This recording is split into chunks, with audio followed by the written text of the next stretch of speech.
Well, Rafif, if you're watching this today or at another moment, thank you very much for sharing your video with us. La siguiente actuación es Maysan Nasser. Ella es de Siria, pero vive en Líbano. Se va a conectar desde Zoom con nosotras. A ver si ya la vemos. Hi, Maysan. Hi, Maysa. How are you doing? Very good. A little nervous. Nervous. Look, I won't make it so long because we have a short time. The only thing I would like to ask people, where can people find your work? For the moment on Amazon, my book is called Don't Tell Them, my first book. Mm-hmm. And there's a few videos of me on YouTube and some recorded poems on SoundCloud under my full name, Maysan Nasser. And I'm working on putting more digital content out there at the moment. Ok, thank you. So, entonces podéis encontrar su libro en Amazon, Don't Tell Them, ¿no? No les Sí. cuentas. En SoundCloud se le puede encontrar. And where more? And on YouTube. And YouTube. Okay. And how long have you been living in Lebanon now? Off and on for 10 years now. For 10 years. So it is your home. It's my second home, third home maybe. Third home. What is your first home? I was born and raised in Syria.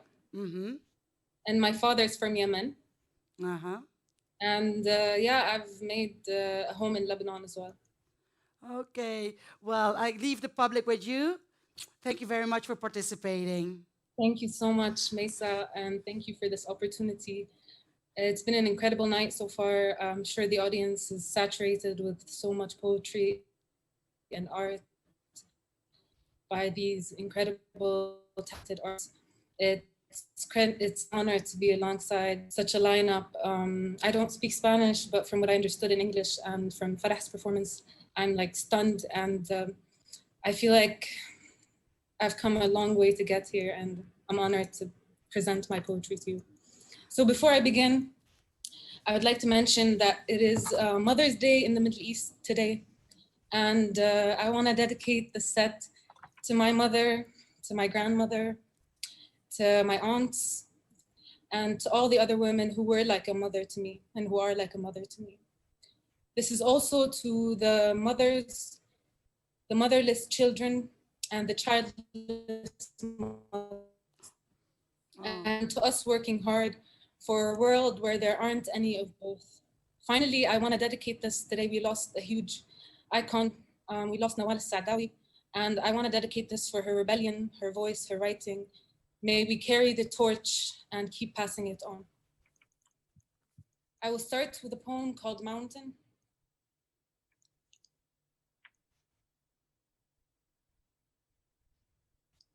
A mountain. Do you know what that means? A mountain. They will tell you that I am not, that I am weak, that I need to be safe, savored, saved, that I need to be protected from my own desires. They will tell you that over and over and over again, silently weaving braids of fear into my hair. They will tell you where I belong and where I do not. And they won't applaud it when I make it through hell, I mean the day. When I feel at home in a public space, when I don't hold my keys in my fists because of them. They won't see the mountain of work it takes to be a woman. Just to exist is a burden. Do you know what that means? A mountain. And still I do day in, day out, holding continents together, even though I am continents apart of me, withstands, withstands, withstands, and comes out a winner just by being alive. A mountain. A mountain, a mountain. Do you hear the storms? Fear not. Can't you feel my weight? So thank you. That was the first poem. Thank you.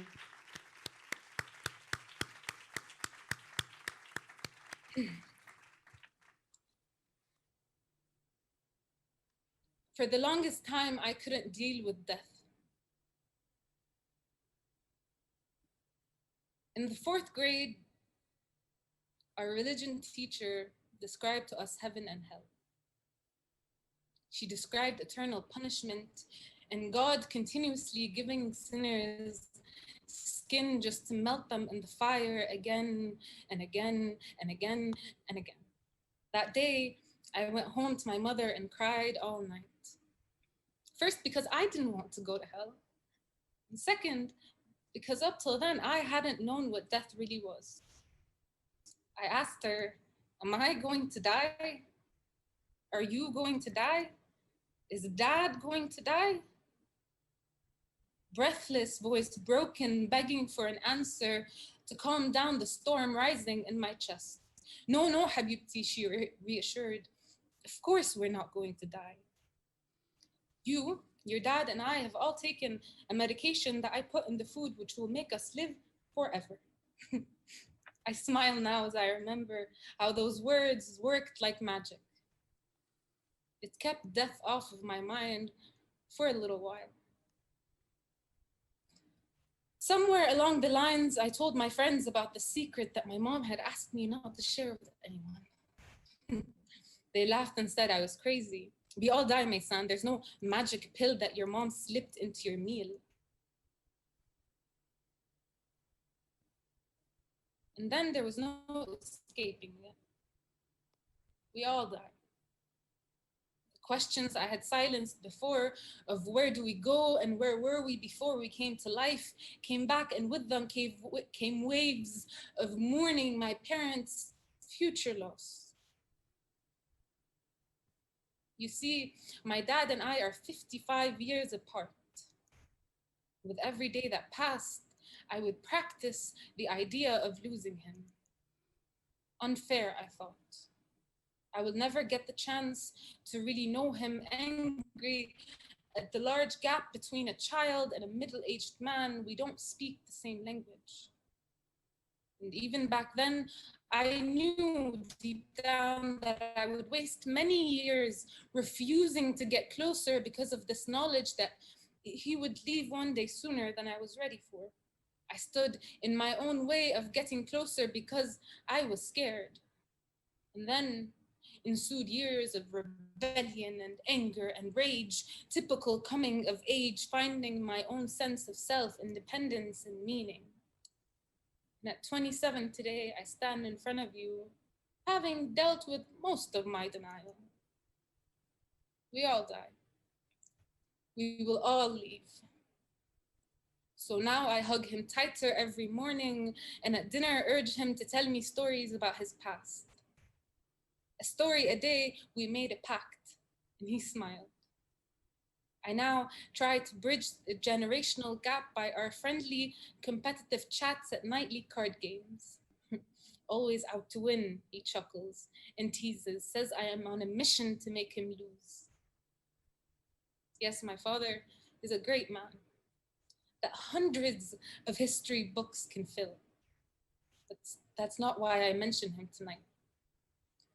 You see, my father is the very first feminist I ever met. The day my mom found out she was pregnant with a girl, she went to him apologetically breaking the news, assuming he'd want a son. He said, "Are you crazy?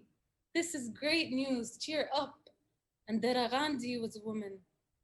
Valentina Tereshkova was a woman. I am sure she will grow up to change history just like them. My mom still smiles when she recounts the story. Your father is an incredible man, never to be repeated. We stand on the shoulders of giants. The very first time I heard that saying, I heard years of women chanting in protests, fighting for their rights. But now I also hear my father's bedtime stories, with the background noise of the dinner guests wondering how long it will take him to come back down. It's been 45 minutes and I'm refusing to go to sleep. I hear him cheering me on in the front row, so out of place, in a suit straight from a meeting, at a 5th grade school concert. I hear him echoing his daily mantra, your education and your health, these are my priorities. I hear him telling me over and over again, you can be anything you want. My father named me Maysan because amongst all the other names they had picked out, it was the one that sounded best in the sentence. Maysan Ali Nasser Muhammad gave a speech at the United Nations today. I later grew up to take political science classes and learn more about the world, to realize that up till now, I've been fighting my parents the whole time, not knowing that they were on my side, that the real fight I discovered is out there.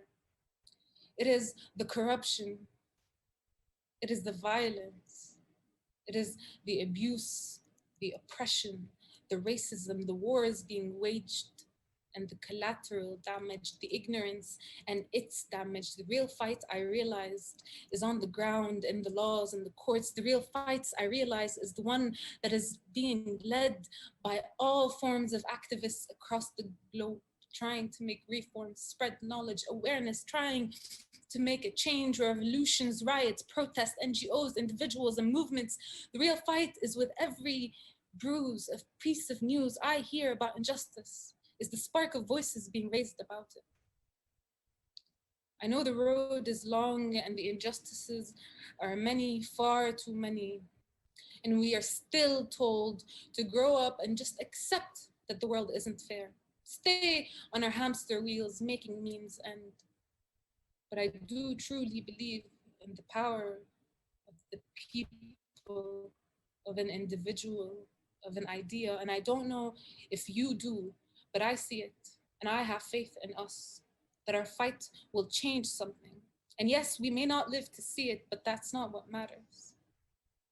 So this may not be a speech, and you may not be the United Nations Council, but I'd like to think my father is just as proud of me, that this is just as important. Thank you.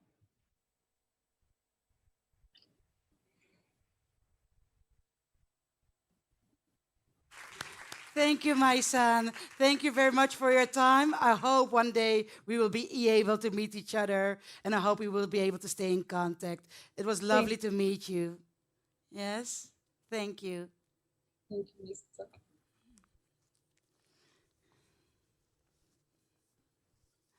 Entonces, aquí estamos casi al final del Poetry Jam, pero no del evento. Entonces, primero vamos a presentar a estas personas hermosas que tenemos aquí.